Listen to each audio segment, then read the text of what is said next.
Is there a trick? There it is. Good morning, everyone, and welcome to our Built Heritage Subcommittee meeting for March 12th. I'd like to call our members to order, and please take your seats. I think we have. I'd like to acknowledge that Ottawa is built on unceded territory of the Algonquin Anishinaabe Nation, and we'd like to thank the Algonquin people for their hospitality. J'aimerais souligner que la ville d'Ottawa se trouve sur un territoire non cédé de la nation algonquin Anishinaabe, et je tiens à remercier le peuple algonquin pour son hospitalité.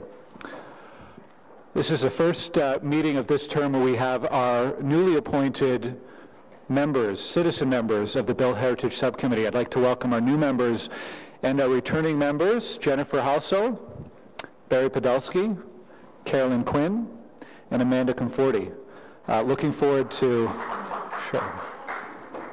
working with you on this committee and the community knowledge that you bring and the professional and personal experience and expertise that you'll bring to our deliberations during this term. So welcome and thank you for your time. We have regrets this morning from Councillors McKenney and Councillor Moffat. Are there any declarations of interest before we begin? Okay. Confirmation of the minutes from Monday, February 11th. Are the minutes confirmed? Confirmed, thank you. Next we have the election of the Vice Chair for the Built Heritage Subcommittee. So we will take a moment for a bit of procedure here. The role of the Vice Chair is to act as Chair in my absence and is usually the mover on technical amendments for reports. Before we proceed, we need to move a motion to add the item to the agenda pursuant to our rules of procedure, and I believe Member Podolsky will now make that motion. Thank you very much, and I'm very pleased to make these motions because what they do is they allow me to end my career as Vice Chair of this committee since 2013. So be it resolved that pursuant to subsection 89.3 of the procedural bylaw, the Built Heritage Subcommittee add the election of its Vice Chair as an item on the agenda for this meeting. Is the motion carried? And carried, thank you. Secondly, be it resolved that the Built Heritage Subcommittee appoint Carolyn Quinn as its Vice Chair for the 2018-2022 term of Council. Is the motion carried? Carried. Thank you. Carried. Welcome, Member Quinn, as Vice Chair. We'll move to our first item now. First item is an application for new construction at 103A Crichton Street, which is a property designated under Part 5 of the Ontario Heritage Act and located in the new Edinburgh Heritage Conservation District. We'll begin with a presentation from Anne Fitzpatrick from the Planning Department. I also want to remind if there's any public members in the audience today who'd like to speak, there is a sign-up sheet by the front door that you can add your name to if there's any delegations wishing to make a presentation today. Anne, thank you. Good morning. As Chair Gower mentioned, this is an application for new construction in the New Edinburgh Heritage Conservation District. This is a map of the property. It is located on the south side of Crichton Street between Queen Victoria Avenue and Kiefer Street. Just to zoom in here, you'll see the driveway for the property is off of Crichton Street and the back of the property faces onto River Lane. 103A is the property that's shaded in. So the building was severely damaged by a fire in 2018, but these are just some photos of what the building looked like prior to that. It is a semi-detached structure that was constructed in 1991. It is a non-contributing building in the Heritage Conservation District, which was designated in 2001. So here is a picture showing that fire. In January 2018, a fire engulfed the house that was under construction at 112 River Lane. The neighboring houses at 103A and 103B Crichton Street suffered extensive damage. The building with the red square is 103A that we'll be looking at today. This is a photo of the current condition. The building at 103A was deemed structurally unsound and subsequently demolished. Here is a photo showing the remaining building at 103B. This is a site plan for the application which is in front of you today, which is to permit the reconstruction of the house with minor modifications. The design will be based on the original permit drawings and measurements taken from the adjoining unit. The new structure is going to be constructed on top of the existing foundation wall. The materials will be consistent with the former house and will match the adjoining building. These are the elevations, and I've just highlighted some of those small modifications that are being made. The previously sunken front entryway will be raised, so there'll be 4 stairs instead of 2. On the north elevation, you can see they will be adding 2 small windows. The west and south elevation, they'll replace the windows and doors at the rear of the house with sliding doors, and on the south elevation, you can see the addition of another small window. In terms of consultation, Heritage Ottawa and the New Edinburgh Community Association were both notified. Neighbors within 30 meters of the property were notified of the application and offered the opportunity to comment, and the office ward for Rita Rockcliffe was aware of the application. So in conclusion, staff recommendation is that the application meets the New Edinburgh HCD guidelines. The building will contribute to and does not detract from the character of the New Edinburgh HCD. So our recommendation is to approve the application to construct a new building, issue the heritage permit with a 2-year expiry date, and delegate authority for minor design changes to planning, infrastructure, and economic development. Thank you. Okay, thank you. We'll come back after our public delegations with any questions for staff. We do have one person registered to speak, Andre Godin. Is Andre here? Okay. Okay, perhaps it's on the other item. Thank you. All right, so we have no public delegations. Any questions from committee to staff on this item? I'm not seeing any, so can we carry the report as is then? All right, carried. Thank you, Anne.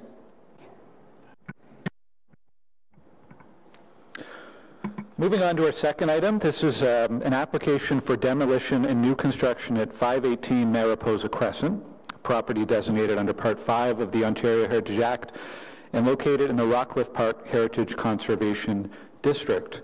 Note that we do have correspondence submitted from Bethany Graham as well as from Heritage Ottawa, and we have a presentation from Sally Coots in the Planning Department, and if there is anyone who wants to speak to this item who hasn't yet signed up, you can do so at the table located at the front. We'll give Sally a moment here to get set. Whenever you're ready, Sally, over to you. Thank you, Chair. So this, as was mentioned, is an application for demolition and new construction in the Rockcliffe Park Heritage Conservation District. The property is located on Mariposa Crescent, which was created in the 1950s south of the already existing Mariposa Avenue. There are 3 properties that directly face the crescent, and there is a little island with a tree in the middle. The property proposed for demolition was built in 1954. It is a split level property, and it has been altered from its original configuration in recent years. Aluminum siding was removed, and the property was re-sided with the current stucco, and an existing carport where the garage was enclosed, and that garage was created. Here's another, some summer pictures of the property, showing the current configuration, and also the property. The photo on the right shows the existing driveway and the driveway next door, which has created this expanse of asphalt on Mariposa Crescent. The proposed.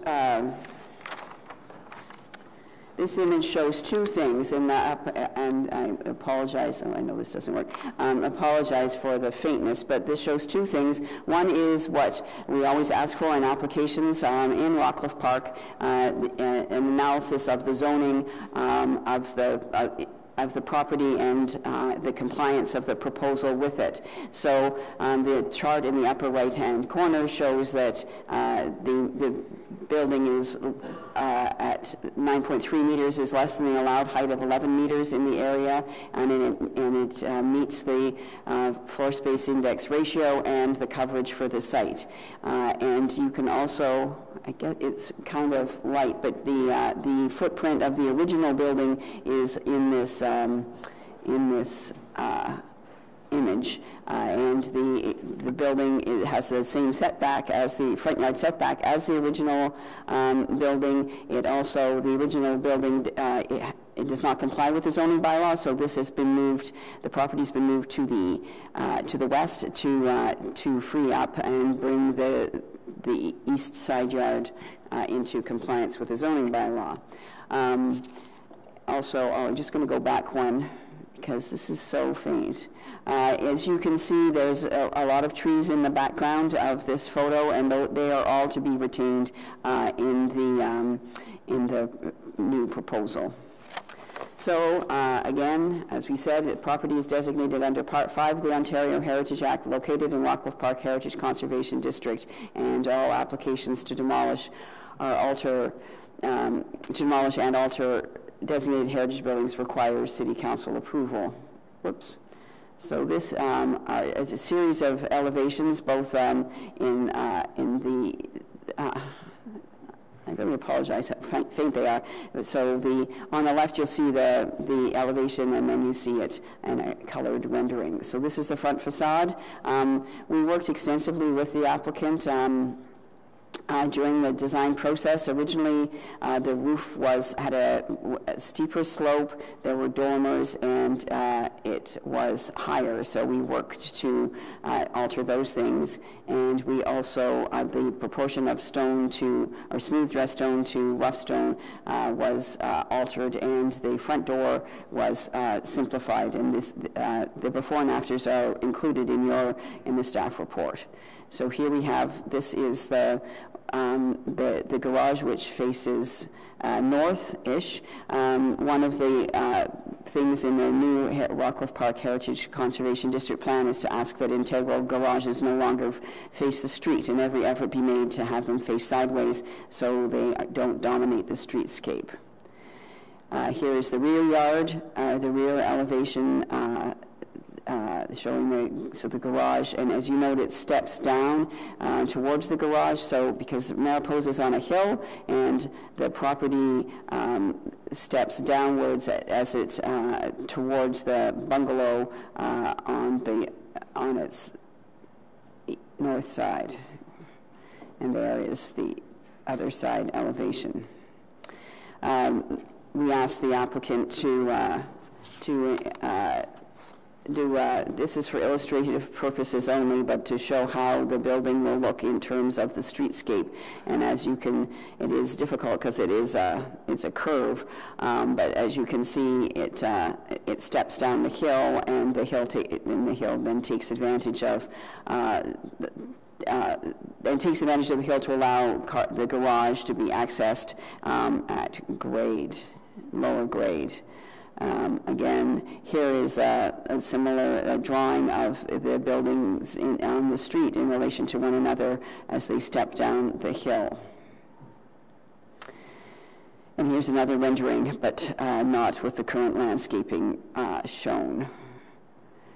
The Heritage Conservation District guidelines that are applicable to this are contained in 7.4.2 of the Rockcliffe Park Heritage Conservation District Plan, which says that new buildings shall contribute to and not detract from the heritage character of the HCD. New buildings should be of their own time. Integral garages should be located in a manner that respects the street. Grade should be maintained. New buildings on interior yards shall be sensitively sited, and natural materials should be used. And I discussed the garage. Again, we worked closely with the designer to make sure that the setbacks, the front yard setbacks, were consistent with what was in existence, and to bring the building into conformity in terms of its side yard setbacks. And it's all natural stone, both dressed and smooth, that will be used. And then the third recommendation is regarding the landscape plan. Currently, the front yard of the property, as you saw in photos is very plain, and the rear yard is distinguished by a number of large mature trees, all of which will remain.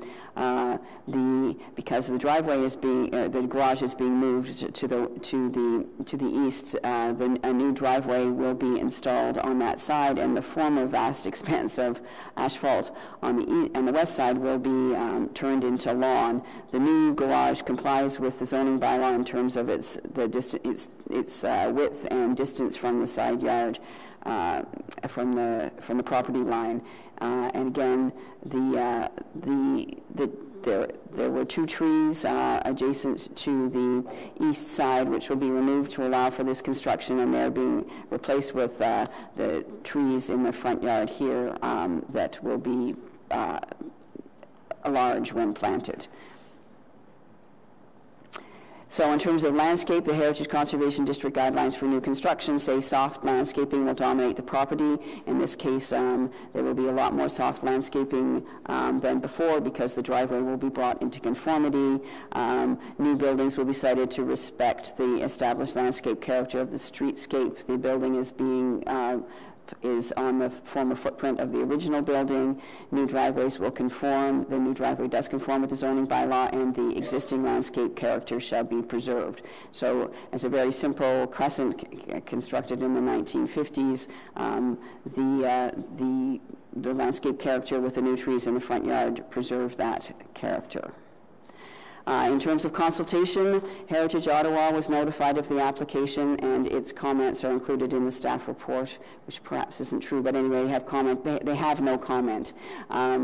Neighbors were circulated, and I think that you have received those comments, and the Rockcliffe Heritage Committee was notified of the applicant. The applicant met with them, with Rockcliffe in November, and Rockcliffe made a number of suggestions, including, and I'll go back to the image.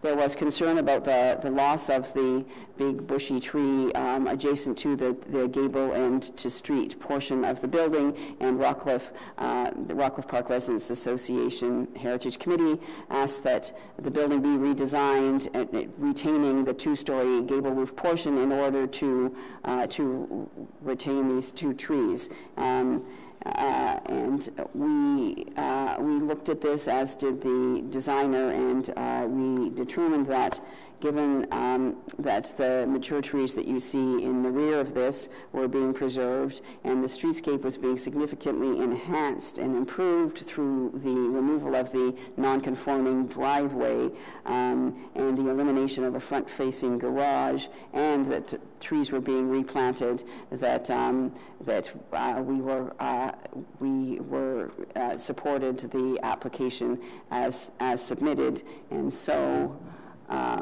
We go back to the end. So in conclusion, staff recommends the approval of the application to demolish the building, the approval of the application to construct a new building, and the landscape plan, and our usual delegation of minor design changes to general manager, and the issuance of a permit with a 2-year expiry date.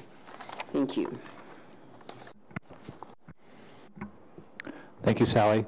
We do have 3 public delegations registered, so we'll go to our public delegations. First up will be Bethany Graham, followed by Andre Godin and David Jeans. So Bethany, if you could come forward to the table. Each delegation has up to 5 minutes to make a presentation, and then committee members will have an opportunity to ask questions as well.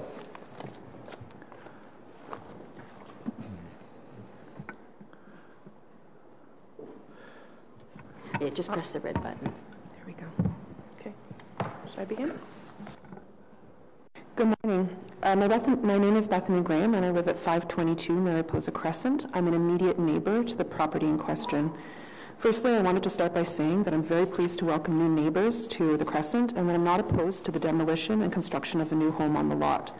I do, however, have 2 concerns that I'd like to address today. These are under provisions addressed in the Rockcliffe Park Heritage Conservation Plan, which is adopted by the city as bylaw. My first concern regards massing and setback of the proposed new property. Mariposa Crescent is a very small crescent. There are only 3 homes within the crescent, all of which were originally built in the 1950s. My home is the bungalow-style home on the east side of the Crescent. The home across from me on the west side is a split-level home on a hill, and 518 Mariposa Crescent is the middle home, which is currently a split-level bungalow, which directly faces the opening of the Crescent. Looking into the Crescent from Mariposa Street into Mariposa Crescent, 518 is the center of the Crescent. My concern is that the new two-story house replacing the original bungalow will not be in keeping with the character of the streetscape of the Crescent in terms of massing and scale. My home is a bungalow and on the lower grade of the Crescent. Given that the new home being proposed at 518 will be a two-story and is already at a higher level than my home within the Crescent, it will affect the shade and shadows on our house negatively and will dominate the Crescent and the full view from the street. The current plan might meet the requirements of the zoning bylaw in terms of design and scale based on average homes within Rockcliffe Park. There are many large homes within Rockcliffe Park which are surrounded by other large homes that might be compatible within their streetscapes. But this new development will overtake the surrounding homes currently in the Crescent and would not be in keeping with the character of the Crescent. I'm wondering if the committee would consider suggesting the home be set further back with some limitation on height in order to provide a more appropriate level of scale in keeping with the other homes and to avoid one home being the overly dominant feature.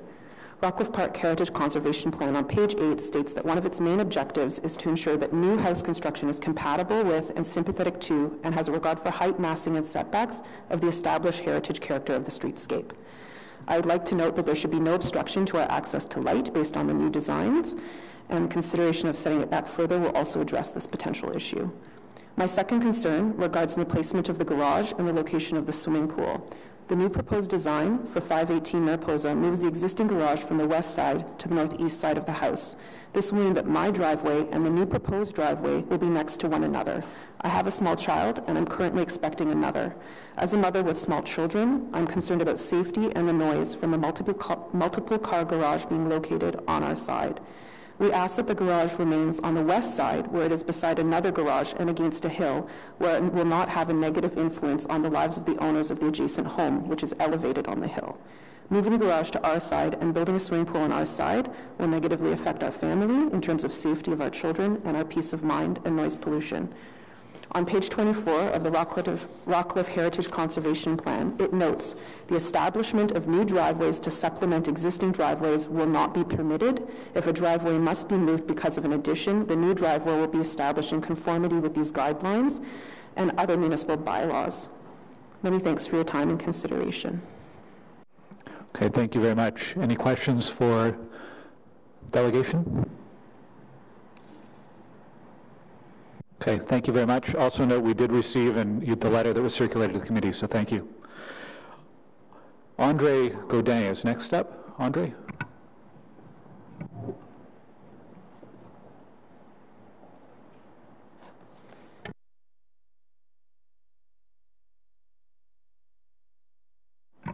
Good morning. I was just presenting myself if there were any questions. I don't really have anything to add, but if there are, I could certainly answer the neighbors' points of view as far as their concerns, if that's... So you're here on behalf of the applicant in this case? Yes, I'm the applicant. Okay. Yes, I'm representing the owner. He couldn't be here today, but I will answer any questions anybody might have for this particular new project. No, it's on. Just keep the microphone close. Do any committee members have any questions for Mr. Godin? Member Quinn. Thank you, Mr. Chair. My question, Mr. Godin, is more about the landscaping than it is about the design of the house itself. Mm-hmm. Just in regards to Ms. Graham's concern about the proximity of the new driveway on the east side, I'm just wondering how you're going to handle the landscaping on that strip of property separating the two driveways. Are there going to be sort of shrubbery, various things? Yes. She's concerned about children running into the driveway. It will definitely be separated with landscaping, such as shrubs.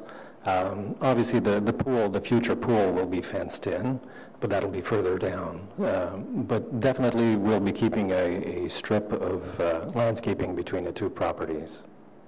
Okay, thank you. Any other questions? No? Okay, thank you, Mr. Godin. And our third delegation is David Jeans. Morning, David. We'll try this one. So this one should work better. This is just a... So close. Oh, okay. I'll get it right one of these days.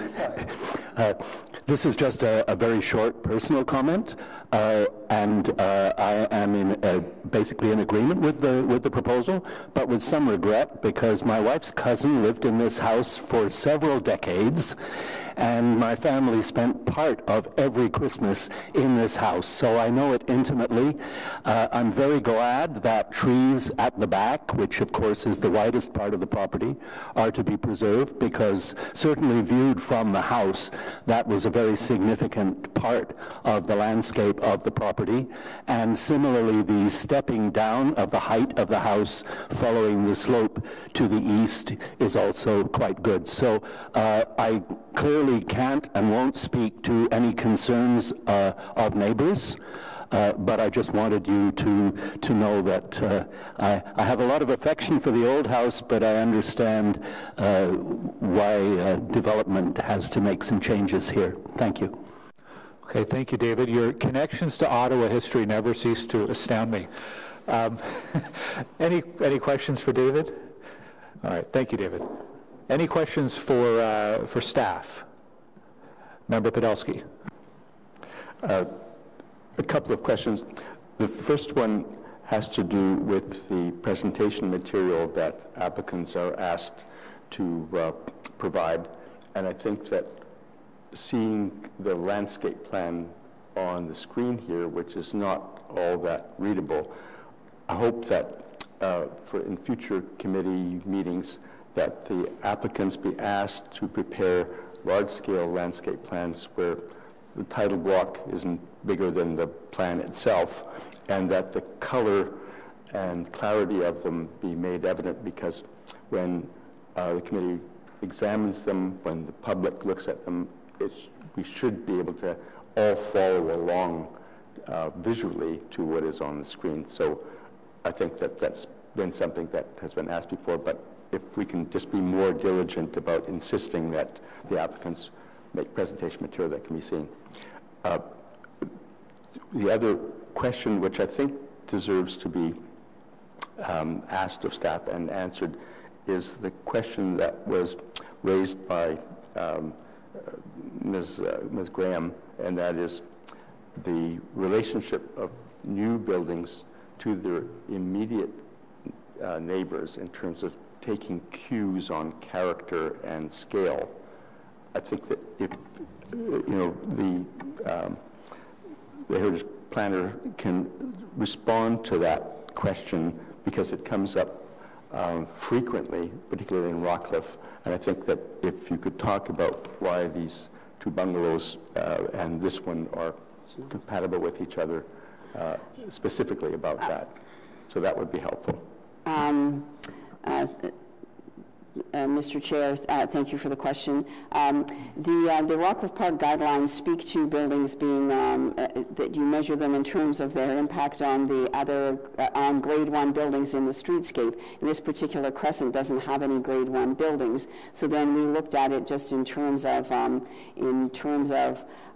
again, scale and massing and setback. And we're very clear that we wanted it on the current footprint of the existing building, so it wouldn't, that relationship of house to lawn was maintained, which the architect did, or the designer did move the building. And again, we asked for a lower height. The property that you see as you enter the court is the one on the sort of, you see both the one on the right and you will see this one. It is a 2-story building with it's a split level 2, which follows the curve. So it is a 2-story building, as is this. Again, and I apologize because on my screen this is very clear, and here you have a very faint version. So I don't know how to deal with that in terms of between laptop and large screen. But you see, again, they're not in a row because it's a crescent, but you see the height. This building is higher, but it does step down. And again, without a grade 1 building to cue from, we just try to do our best in balancing the zoning bylaw height and owner aspirations to achieve what final designs. And that's what we did in this particular instance, with willingness on the part of the designer to lower the building and to introduce a lot of landscaping to improve the character of the court as a whole. Thank you. Any other questions from the committee? None? All right. Are the report recommendations carried? Okay. Thank you. Thanks to staff for your work on this as well. We have no in-camera items today.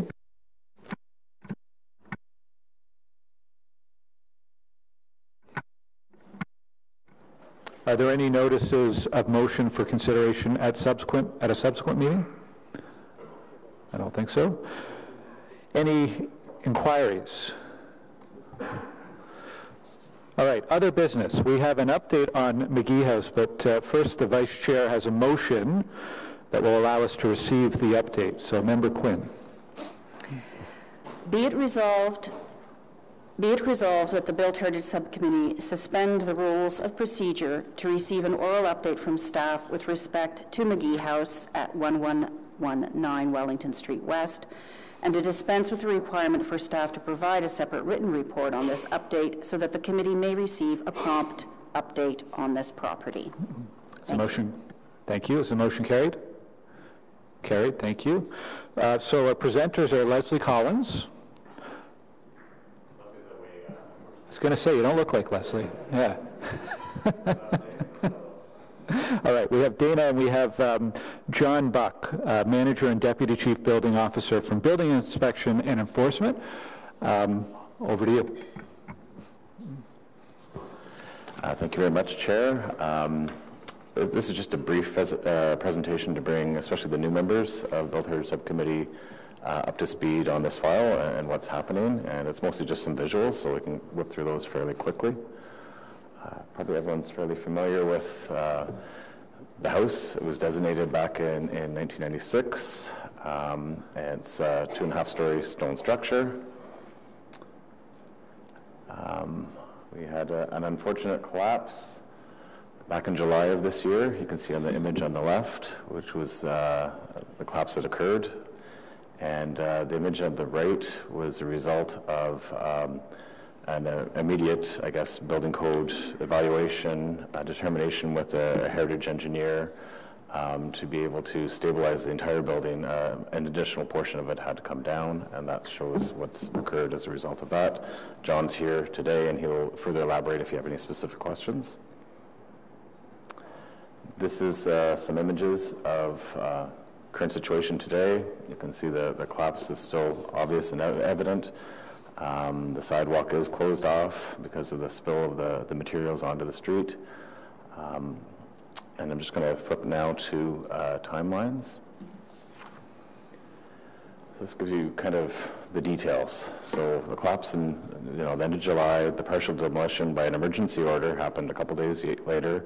Emergency order was due to public health and safety. There was an application for a heritage permit for demolition in October.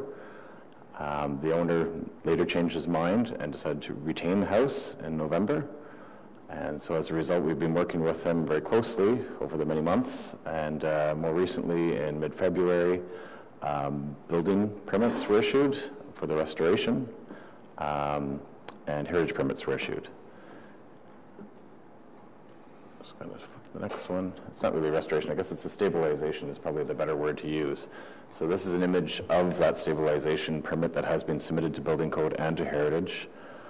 It gives you a sense of just to be able to stabilize the building, enclose the building, protect the building, and remove everything from the sidewalk and reopen the sidewalk to pedestrians as the desire. Let's see, oops, I'm one behind on there. One more.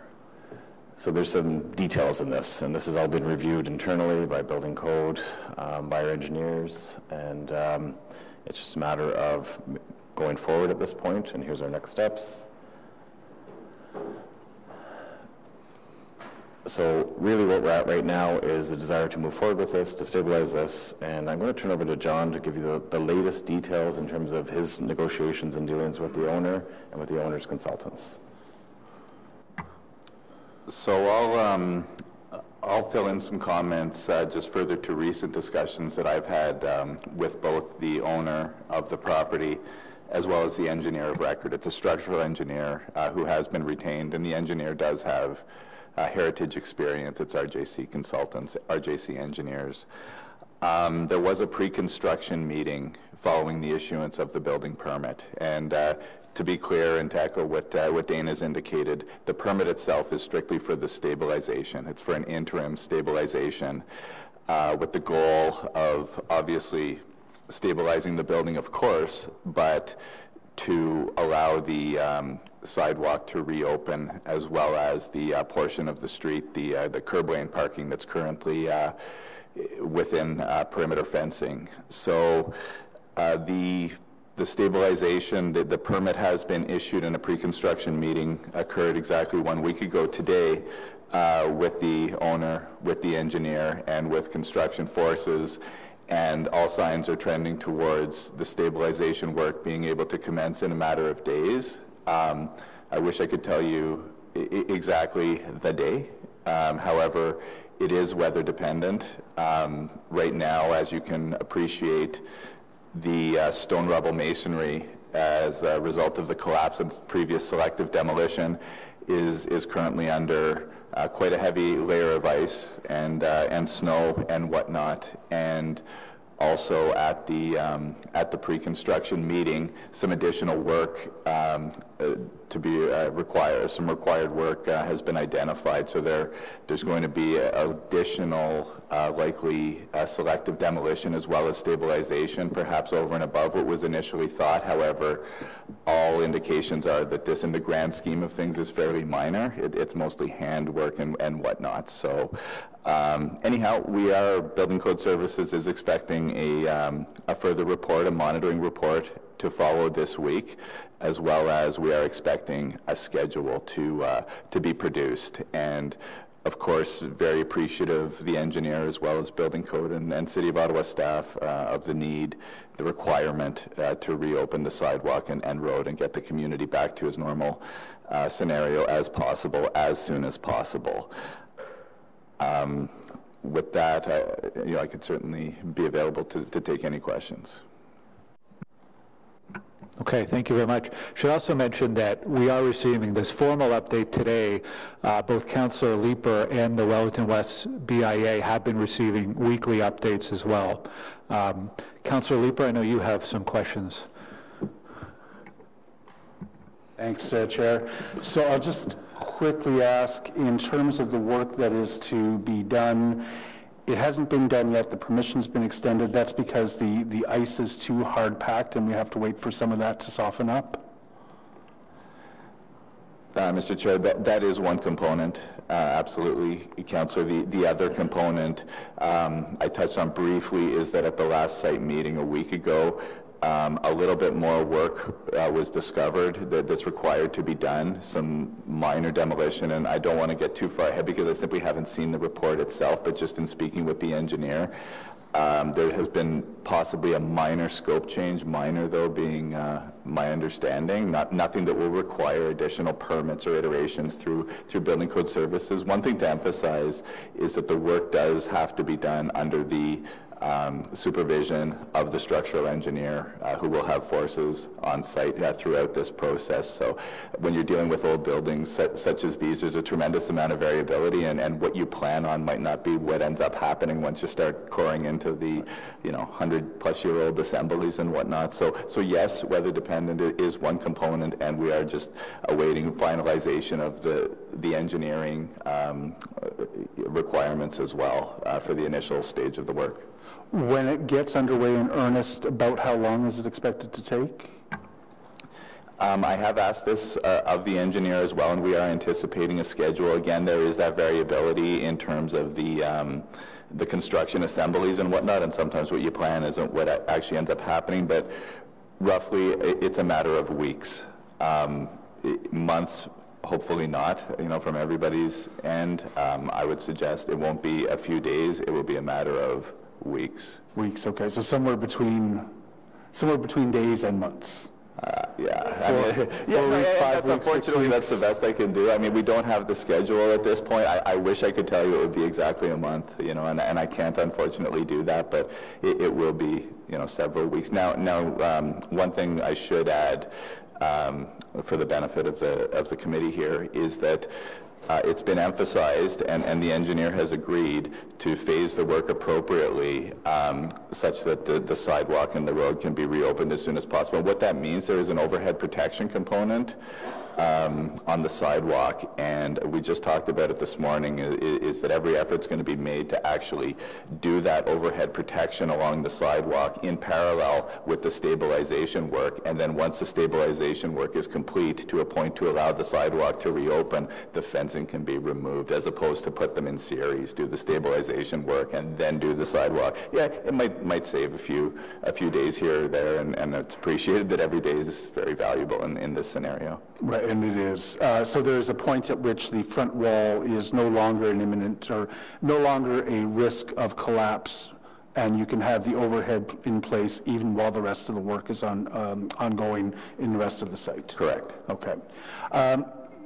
At the completion of work, there's no occupancy permit that's being granted here. That would be a significant amount of other work in order to do. Correct. The scope of the work is simply for a structural stabilization, so this is the first of potentially 2 or more permits that will be required to get the building up to a habitable condition. Has he talked to us at all about getting a occupancy permit at some point? Not specifically. It has not come up with me. No, that has not come up to me.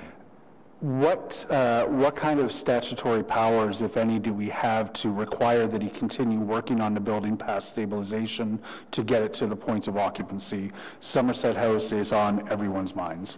A couple things. So there is currently an order prohibiting occupancy of an unsafe building in effect on that property. So in order to lift said order, the building would have to meet the occupancy requirements.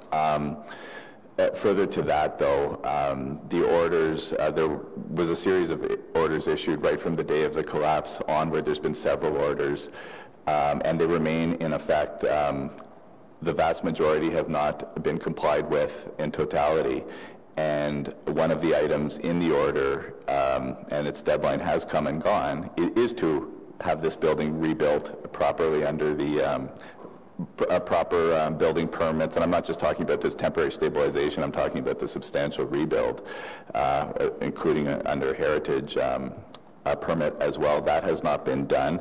So those orders remain in effect, and we will continue to push towards gaining compliance on the orders. This file is currently under the watch of Building Code Enforcement Group. And I know that they, in conjunction with our legal department, have had several conversations. So we're quite aware that there is a bigger picture here, and we continue to push to make sure that all of the elements of all of the orders are complied with. So I just want to make sure that I'm absolutely clear on that. There is an order in place to bring the building back up to the point where it could be occupied. That is correct. Okay. Which is that under? That's a building code order? Yes, correct. So any enforcement of that comes under the tools that are in the Building Code Act? Correct. Okay. A final question for you. There's a lot of discussion. This is presumably expensive work. Are you confident that the owner has the financial wherewithal to at least get the stabilization done and the sidewalk reopened? I can't comment on the overall financial wherewithal. I would be speculating. We have had conversations with the Owners' Council on this matter, and all indications are they would not be going down this path complete with permit for stabilization and trending towards rebuild if it was not ultimately viable. Okay. So beyond that, though, Councillor, I can't comment on the overall financial ability to undertake the entire project. One of the things that changed earlier this year, if I'm correct, was he did retain, let's call it credible and presumably, relatively expensive professional services, both on the engineering and the legal side. So that's encouraging. Yes, I echo that. Absolutely encouraging. Yeah. Okay. Thanks, Chair. Thank you, Councillor. Councillor Brockington? Thank you, Mr. Chair. So just to confirm, is the building structurally safe now? The building is being monitored, and we have been receiving monitoring reports that the building is not prone to any collapse in its current state. However, that being said, the perimeter fence is up there for a reason, and as it stands right now, it's been deemed by 2 sets of structural engineers with heritage experience that fence has to remain as is until such time as stabilization work is done to the building. So is the building safe to occupy right now? And no, it's not. Is it safe to access for the purposes of construction and evaluation? We have documentation from the engineer to suggest that yes, for the purposes of short-term access, it is authorized, but I will say that there is still an order to remedy an unsafe building that remains in effect. You are keen, as is the community, and I'm sure the local councillor, to get the sidewalk open as soon as possible. Would it not just be safe to wait until the stabilization initiative is complete and then do it? Like, I don't suspect that will take too long in the grand scheme of things, and we can ensure public safety. And I apologize if perhaps I misspoke or was somewhat misleading. So the fence that's currently around the property will not be removed until such time as the building is stabilized to a point to authorize the removal of the fencing. I guess what I was trying to suggest is what the plan is in lieu of the fencing that's currently in place. The proposal is to have sidewalk overhead protection that you see downtown, quite regularly. And I guess what I was trying to convey is that overhead protection can be installed, albeit within the perimeter fence, in parallel to the stabilization work. And then once the stabilization work and the fencing, and the overhead protection are done in parallel, then the fence can be peeled away. So that might be able to save a few days. But no, absolutely. I mean, structural stability and overall safety is the #1 priority of my group, Building Code Services, and we'll be taking absolutely every precaution, and that fence will not be removed until such time as the site and the building is deemed stable and safe to do. I appreciate that. My issue with the